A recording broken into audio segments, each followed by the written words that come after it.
Home is a massive thing. Without home, you've got nothing. If I didn't have that base, I wouldn't have been able to go to work or even get a job.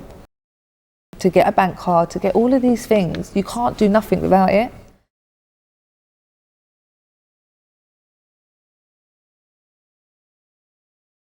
There is this beautiful Portuguese saying, which I find so incredibly helpful. God creates, mankind dreams, and the reality happens, it materializes.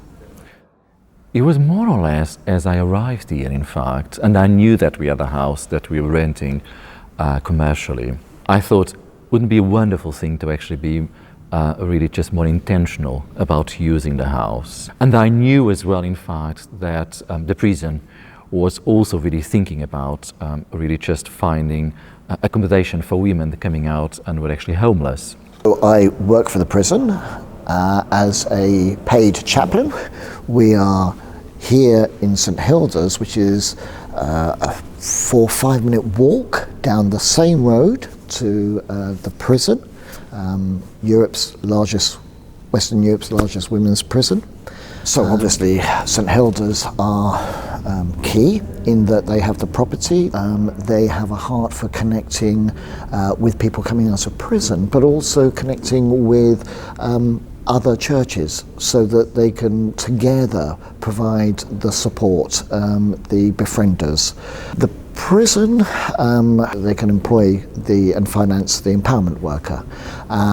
The tenants come from the prison, which is fantastic because right now we know that there's a huge need for people to have safe, secure accommodation when they leave prison, particularly women. And then you've got Hope, who are the wraparound. They manage it, they give advice, they give support, they're a listening ear, they've been there, they've done it. They can cry with you, laugh with you, they can say it's okay. So from that perspective, they are the glue very much, and the experience, and the safety net in many ways. So the three work incredibly well together. Befriending is being a friend to the person. You think you're just going to go and, have a cup of coffee with them and be there, but these women, some of them have had it tough, and hopefully you make them feel comfortable talking to you, and it's been rewarding, really. You get as much out of it as you put in. I was going to be released homeless, and I was a victim of domestic violence, so I didn't want to go back to my area.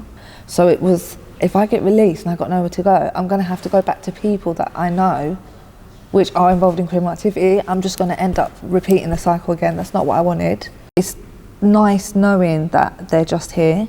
So if there was a time where I feel like I'm being followed, or my ex-partner's found my location, just anything like that, they're literally all around the corner. Emotionally as well, not just physically, just being there because it's their job, actually being there. I know that if I feel down, I can ring any of them just to listen. I've never really had that. I think it's had a positive impact on her. She seems happy, grounded, and we provide a house, but she's made it a home. I'm hoping in the next 2 years to be able to get my children back. I've got a clean record for 2 years. Hopefully I get a full-time position where I am, full-time contract, just be in a stable place, a normal life, and then just a nice home for my kids, really. That's what I'm hoping for. I think all of the women have appreciated that there are people wanting to give them a chance. So before they move in, it's made a difference. It's definitely been transformational. Has made us, and in terms of relation as well, how has it changed us? Well, I think it has made us more accommodating, more real, and far more engaging with the wider community as well. We were before, but we're definitely more so now. I think if you want to give back to the community, you want to make a change, people like me need to have a bit of hope. A lot of us don't have hope.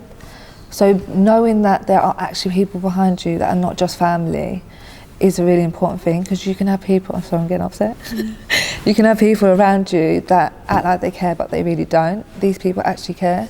God created these, God planted these. It was the seed was from God.